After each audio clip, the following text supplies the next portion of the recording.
Through the busy airport terminal, two 17-year-old black twin sisters stood frozen as airport security surrounded them, their boarding passes clutched in trembling hands. "We have legitimate tickets," Haley Thompson said, her voice shaking but determined. "We showed you everything you asked for." "These tickets are fake and you know it," Supervisor Brian Martinez snapped back. "How did two teenagers like you get last-minute tickets to Los Angeles? Who really paid for these?" The crowd of passengers had stopped what they were doing. Some were recording with their phones. Others looked away uncomfortably. Bailey Thompson, Haley's twin sister, felt tears of humiliation burning her eyes as dozens of strangers watched them being treated like criminals. "Please," Bailey whispered. "We just want to get home to our mom. It's her birthday tomorrow." "Save the sob story," Martinez replied coldly. "Security escort these girls or my gate and someone call the police. We might have a case of credit card fraud here." But when the twin girls called the most powerful airline executive in America to completely shut down the air travel, what happened next defied belief. Within minutes, every single departure board in the entire airport started flashing the same word: delayed. As we start this story, if you believe no child should be discriminated against because of their skin color, click on the subscribe button and tell us in the comments where you're watching from. Haley and Bailey Thompson had woken up that Friday morning at Whitmore Academy, one of Connecticut's most elite boarding schools, buzzing with excitement about their secret mission. These weren't typical 17-year-olds. Haley was already planning her pre-med track with a perfect GPA, while Bailey had just been elected student body treasurer and captained the debate team to state championships. But what made this day special was their plan to surprise their mother for her 50th birthday. Their mom had no idea they were coming home to Los Angeles. She thought her daughters were stuck at school with final exams and wouldn't be able to celebrate with her. The twins had spent months planning this surprise, coordinating with family, friends, organizing the perfect party, and most importantly, insisting on handling all the travel arrangements themselves. Their father had always been overprotective, rarely letting them travel without security, private cars, or special arrangements. This trip was their big chance to prove they could navigate the world like normal teenagers. They had deliberately chosen economy tickets instead of first class, dressed in casual clothes instead of designer outfits, and carried regular backpacks instead of expensive luggage. They wanted to blend in completely, to show their father they could handle themselves without any special treatment or recognition. "This is our chance to prove we don't need Dad micromanaging every detail of our lives," Bailey had said, as they packed their bags that morning. "Exactly," Haley had agreed. "We handled this trip perfectly, and maybe he'll finally see us as adults instead of little girls who need protecting." They had made a pact. No matter what happened, they would handle it themselves. No calling their father unless it was a true emergency. No using their family name to get special treatment. They were going to succeed or fail on their own merits. What they didn't realize was that their choice to travel under the radar would expose them to discrimination they had never experienced in their sheltered lives. They had no idea that their simple desire to prove their independence would lead to the most humiliating and infuriating experience they had ever faced. The twins had boarded their school shuttle to Hartford Airport that morning, backpacks filled with their mother's favorite Connecticut maple cookies, laughing about how shocked she would be when they walked through the door. They felt so proud of their elaborate planning, so confident in their ability to handle this surprise trip completely independently. As they walked into the departure terminal, Bailey turned to her sister with a huge grin. "See, we totally don't need Dad's security team following us around. We've got this under complete control." Haley had nodded confidently. "Mom is going to be so impressed that we managed this entire surprise without any help. No private jets, no special treatment, just us being normal teenagers." They had no idea that within hours, their definition of normal teenagers was about to be completely shattered. Hartford Airport was buzzing with the typical chaos of a busy Friday afternoon when Haley and Bailey Thompson walked up to Gate B12, their boarding passes clutched in their hands and genuine excitement radiating from their faces. Flight 447 to Los Angeles was scheduled to depart in 45 minutes, and the twins were practically glowing with anticipation about surprising their mother the next day. The gate area was packed with travelers. Business people typing frantically on laptops. College students sprawled across chairs with their headphones on. It was exactly the kind of normal, chaotic travel scene that made the twins feel proud of their decision to blend in like regular passengers, instead of relying on their father's usual private jet arrangements. Behind the gate counter stood Jennifer Walsh, a 43-year-old gate agent who looked like she was having the worst day of her career. Her blonde hair was pulled back in a messy bun that had seen better hours. Her airline uniform was wrinkled from a long shift, and she had the kind of stressed expression that comes from dealing with angry passengers all day long. Walsh was juggling what airline workers call a perfect storm situation. The flight was overbooked by 6 passengers. 3 connecting flights had been delayed, and her computer system had been glitching all morning. She had already had to deal with 2 screaming matches over seat assignments. One passenger who had somehow lost their ID between security and the gate, and a woman who was threatening to sue the airline because her emotional support peacock wasn't allowed on board. When Haley and Bailey approached her counter with bright smiles and their economy boarding passes, Walsh barely looked up from her computer screen. She was in full multitasking mode, trying to handle passenger check-ins while simultaneously fielding phone calls from her supervisor about the overbooking situation. Next, Walsh called out in a tired voice, not bothering to make eye contact. Haley, being the more organized twin, stepped forward first and handed over both boarding passes with the kind of polite confidence that comes from good upbringing and expensive education. "Good afternoon. We're checking in for Flight 447 to Los Angeles." That's when something shifted in Walsh's demeanor. Maybe it was the way the twins were dressed. Too casual for her assumptions about who flies to Los Angeles on a Friday afternoon. Maybe it was their age. 17-year-olds traveling alone always raised questions. Or maybe it was something else entirely, something unconscious and ugly that she wouldn't have admitted even to herself. Walsh took the boarding passes and stared at them for much longer than necessary. She squinted at the confirmation numbers, held the passes up to the light, and then turned to her computer screen with a frown that seemed disproportionate to whatever problem she thought she had found. "Huh?" Walsh muttered loud enough for the twins to hear. "There seems to be some kind of issue with these tickets." Bailey felt her stomach drop slightly, but she maintained her composure. She had been preparing for minor travel hiccups. That was part of proving their independence. "What kind of issue?" she asked politely. "We printed these from the airline website this morning." Walsh didn't answer immediately. Instead, she kept clicking through screens on her computer, making little disapproving noises under her breath. Around them, other passengers were boarding the plane normally. Business travelers, families, even a group of college students who looked exactly like Haley and Bailey. But those passengers weren't getting extra scrutiny. They weren't being questioned about their tickets were made to wait while the gate agent performed some mysterious investigation. Haley noticed this discrepancy immediately. Her analytical mind started cataloging the differences between how they were being treated and how other passengers were being handled. A middle-aged white businessman had just walked up, handed over his boarding pass, and walked onto the plane in less than 30 seconds. A young white couple, probably college age, had done the same thing just moments before. "Is there something specific we can help clarify?" Haley asked, using the diplomatic tone she had learned from years of dealing with demanding teachers and school administrators. She was determined to handle this professionally, the way a mature adult would handle a simple travel problem. Walsh finally looked up from her computer, and her expression had shifted from tired to suspicious. "These tickets show some irregularities in the booking process. How exactly did you purchase these flights?" The question hit both twins like a slap in the face, though they tried not to show it. The implication was clear. Walsh was questioning whether they had legitimately purchased their own tickets. Bailey felt her quick temper starting to flare, but she remembered her promise to herself about staying calm and diplomatic. "We booked them online 3 weeks ago," Bailey said, keeping her voice level. "We can show you the confirmation email, the credit card charge, our student IDs, whatever you need to verify." Haley reached into her backpack and pulled out a folder containing printed copies of every document related to their trip. Confirmation emails, credit card statements, even screenshots the thought of their faces being broadcast across the internet made her feel sick. "We don't need to call anyone," Bailey whispered to her sister, though her voice was shaking slightly. "We can handle this ourselves." But even as she said those words, Bailey was having an internal battle that was tearing her apart. Her phone was in her pocket, and she knew her father's number by heart. One call would end this nightmare immediately. One mention of their last name would probably result in Martinez and Walsh apologizing profusely and upgrading them to first class. But calling her father would also mean admitting defeat. It would mean proving that they really were just spoiled little girls who needed daddy to solve their problems. It would mean giving up on the independence they had worked so hard to achieve and the surprise they had planned so carefully for their mother.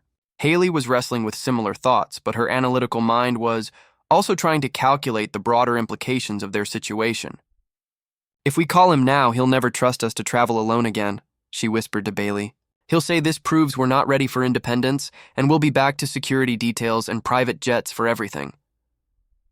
This wasn't just about solving their immediate problem.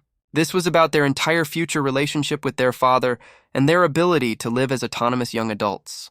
If they gave up now, Richard Thompson would have proof that the world was too dangerous for his daughters to navigate alone, and they might never get another chance to prove their maturity.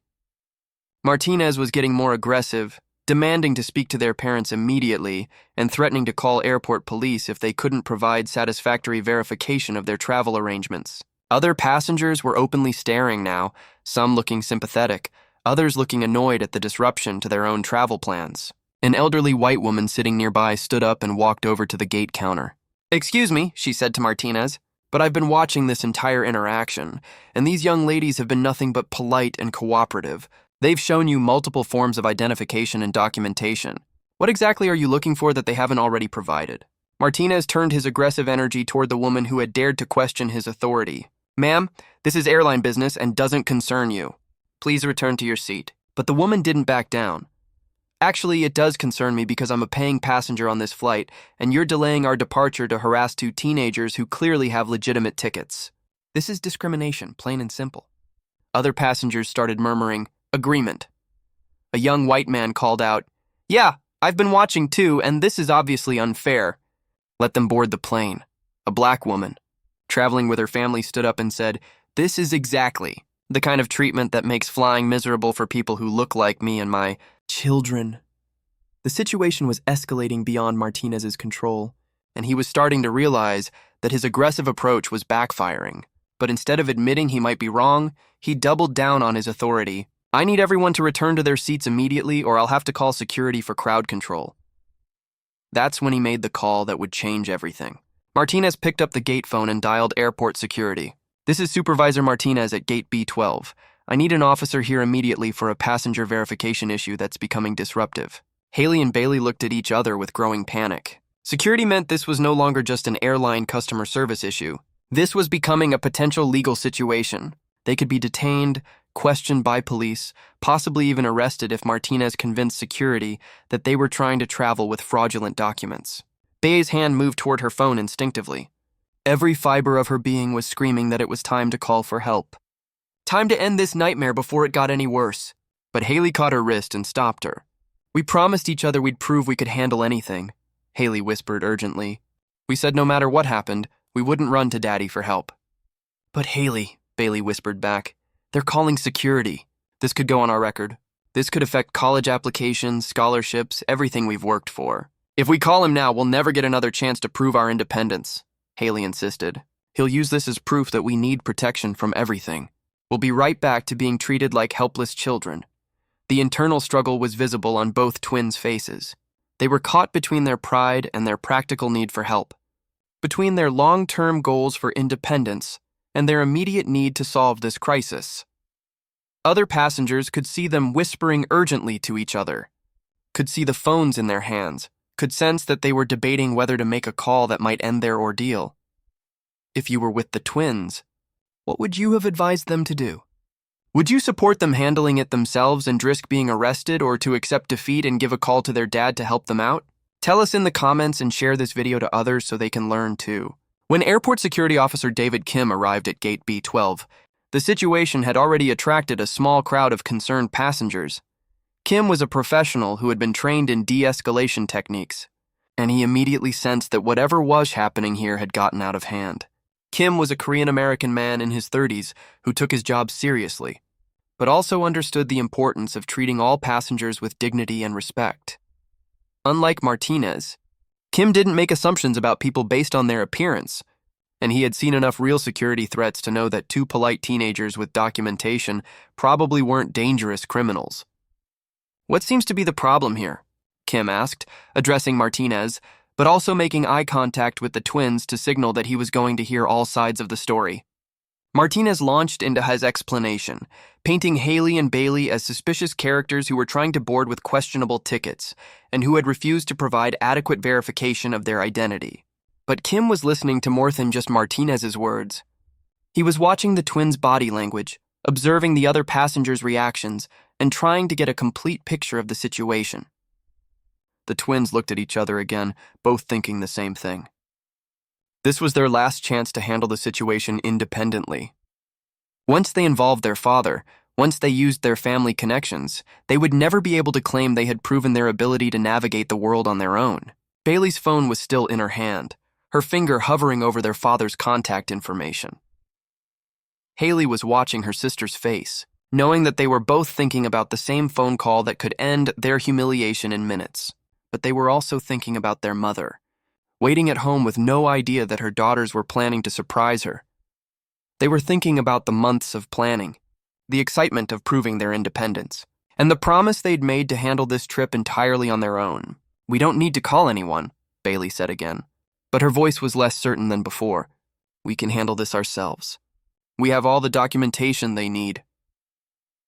As Kim began his own review of their tickets and identification, both twins held their breath, hoping that a professional security officer would see what the airline employees had refused to acknowledge, that they were legitimate passengers who deserve to be treated with basic respect and dignity. They had no idea that their situation was about to get much worse and that their stubborn determination to prove their independence was about to collide with a level of injustice that would test every principle they had ever been taught about fairness, dignity, and the power of doing the right thing. What happened next would haunt Haley and Bailey Thompson for the rest of their lives, not because of what they experienced, but because of how close they came to letting their pride destroy everything they had worked for.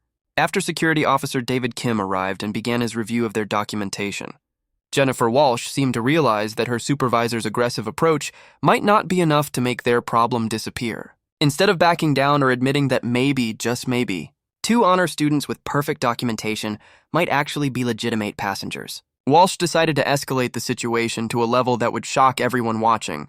"Officer Kim," Walsh said, her voice taking on a tone of fake urgency that made several passengers roll their eyes.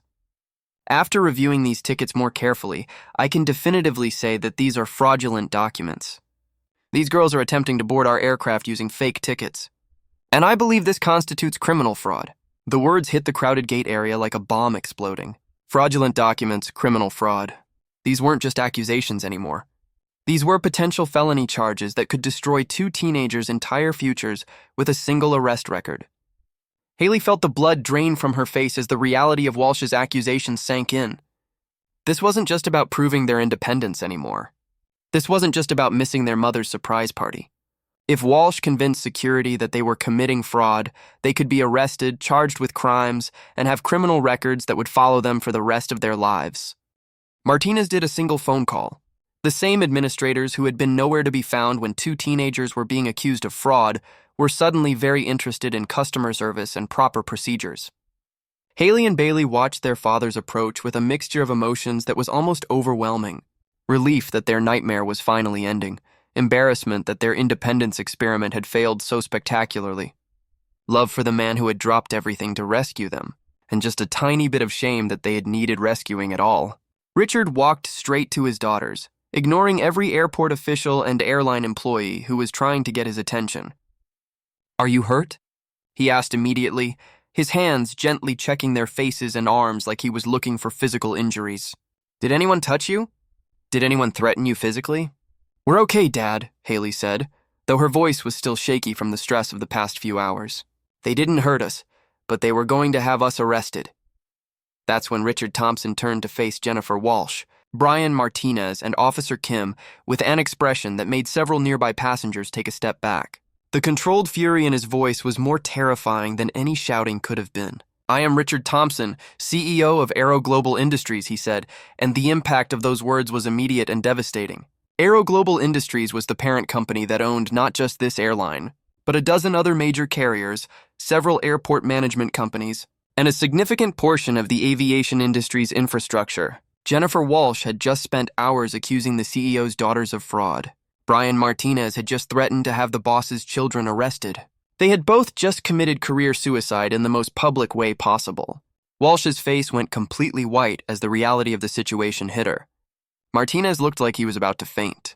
Even Officer Kim, who had been trying to handle the situation professionally, realized that he had been caught in the middle of a discrimination incident involving one of the most powerful executives in the aviation industry. "You nearly had my daughters arrested," Richard continued, his voice getting quieter and more dangerous for flying on tickets that I personally purchased, authorized, and approved. You accused two honor students of fraud because you couldn't believe that black teenagers might have parents successful enough to afford airplane tickets. The racist assumption was now out in the open, stated clearly by someone with the authority and power to do something about it. There was no hiding behind airline policies or security procedures anymore. Everyone present could see exactly what had happened and why it had happened. Richard turned back to his daughters and his expression softened completely. You tried to handle this yourselves, and you should never have had to endure this kind of treatment. You conducted yourselves with dignity and grace in the face of obvious discrimination, and I am proud of how you represented our family and your own character. Those words hit both twins harder than anything else that had happened that day. Their father wasn't disappointed that they had failed to prove their independence. He wasn't angry that they'd needed his help. He was proud of them for maintaining their dignity under pressure, for treating their accusers with more respect than they had shown in return. But Richard wasn't finished. He turned back to the airline staff with the kind of cold fury that corporate executives use when they're about to destroy someone's entire career. My daughters showed you more grace and patience than you deserved, he said. They provided every document you requested, answered every question you asked, and maintained their composure while you subjected them to racist harassment in front of dozens of witnesses. Then Richard made a decision that would affect thousands of travelers and cost the aviation industry millions of dollars, but which he considered completely justified given what his daughters had experienced. Every flight operated by Aero Global Industries and its subsidiaries is grounded immediately, he announced, pulling out his phone to make the call that would shut down air travel across multiple states. No aircraft moves until every employee has completed mandatory discrimination training and until we have implemented new policies to ensure this never happens to anyone's children again. Airport executives were frantically trying to calculate the cost of what Richard was proposing. Thousands of flights, millions of passengers, billions of dollars in lost revenue, and disrupted travel plans.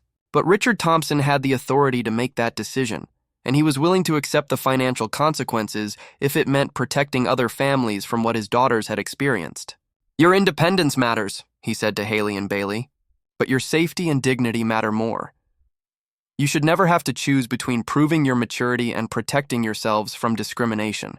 Within minutes, the consequences began rolling out with corporate efficiency. Jennifer Walsh was terminated immediately, her badge confiscated and security escort arranged before she could even clean out her locker. Brian Martinez was demoted to baggage handler with mandatory retraining and probationary status. The entire incident was being reviewed by corporate legal teams who were already calculating potential lawsuit settlements and planning company-wide policy overhauls. Officer Kim, who had tried to handle the situation professionally, despite the airline employee's prejudices, was commended for his restraint and offered a position with Aero Global's corporate security division with a significant salary increase. But the most important conversation happened privately, away from the cameras and recording phones, when Richard sat down with his daughters to explain something that would change their relationship forever. Calling for help when you need it is taking care of yourselves. He told them, true independence isn't about handling every situation alone. It's about knowing when you can solve problems yourself and when you need support from people who love you. Haley looked at her father with new understanding. We wanted to prove we didn't need you, she admitted. We wanted to show that we could handle anything independently. You proved something much more important, Richard replied. You proved that even when facing injustice, you could maintain your dignity, treat others with respect, and make good decisions under pressure. Those are the qualities that matter most in the real world. Bailey felt tears in her eyes as she realized what her father was saying. So, you're not disappointed that we had to call you. I'm disappointed that I live in a world where my daughters have to face discrimination, Richard said. But I'm proud that when you did face it, you handled it with more maturity and grace than adults twice your age. That's the kind of independence that really matters. The story went viral within hours with passenger recordings showing the entire incident from multiple angles. The followed airport discrimination began trending, and other families started sharing their own experiences with similar treatment while traveling. The incident sparked congressional hearings on discrimination in the aviation industry and led to policy changes that affected every major airline in the country. But for Haley and Bailey Thompson, the most important outcome was much more personal. They finally made it to Los Angeles, not on their original economy flight, but on their father's private jet, arriving just in time for their mother's surprise party. Sarah Thompson's joy at seeing her daughters was only enhanced when she learned about their ordeal and how they had handled it. I raised brave, dignified young women, she said, hugging them both tightly, and I married a man who will move heaven and earth to protect his family.